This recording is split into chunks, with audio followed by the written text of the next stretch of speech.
Bonjour tout le monde, hello everybody, and we are on day 9 of A Minute of Science. I hope you've been enjoying this so far.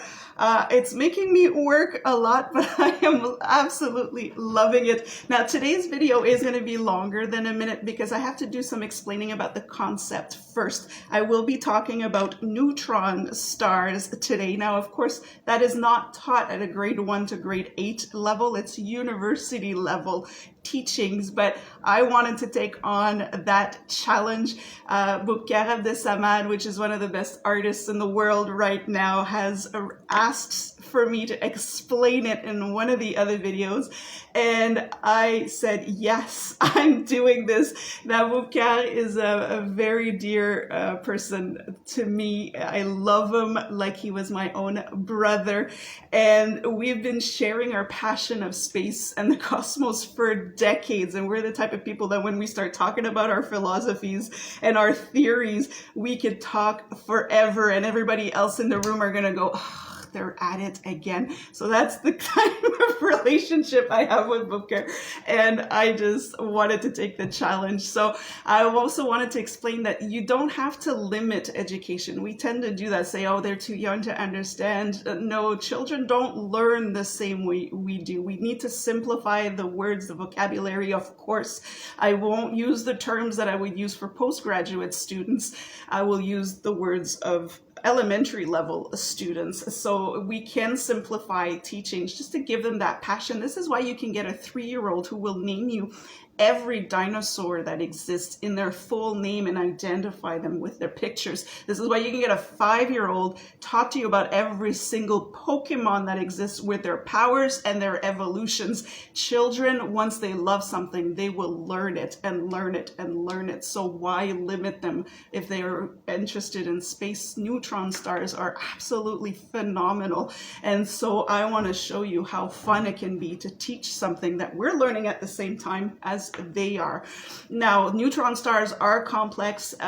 They still baffle scientists. We don't have all of the information still because they're so vast, and there's a lot of hypotheses and theories still, but we can explain very basic form of neutron star, and this is what I'm going to do right now. So a neutron star happens when you have this giant sun or star that runs out of fuel and dies. So it starts to collapse. You get this supernova and it starts to collapse. So if it's just like if it was this paper and you just crush it and it gets crushed, but it's extremely violent and strong. So just imagine if we were taking our own sun and crushing it to the size of your city.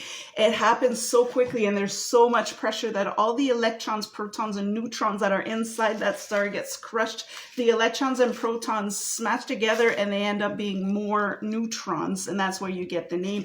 Now if the star was originally anywhere from 1 to 3 solar masses, which I'll explain later, the neutrons are going to be strong enough to stop that pressure and stop the collapse and stay there, and it'll stay a neutron star. If it's bigger than that, the pressure is too much. It'll keep crushing until it becomes a black hole, and there's so much energy that comes out of all of this. But the pressure is so strong when it collapses, and it happens so quickly that the star is just absolutely dense. It gets dense and dense and dense, which means there's a lot of matter that gets crushed. So if you take it, I have these raisins here, but if it was about this size, so imagine the size of a sugar cube. You take a size of the neutron star, the size of a sugar cube, there's so much matter inside of it that this would weigh 4 billion tons.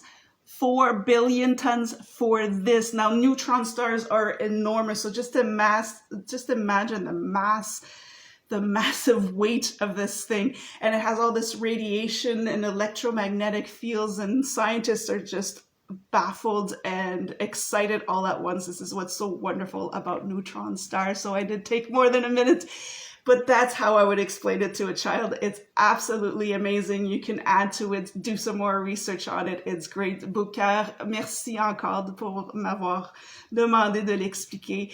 And you guys enjoy your day. We'll see you tomorrow.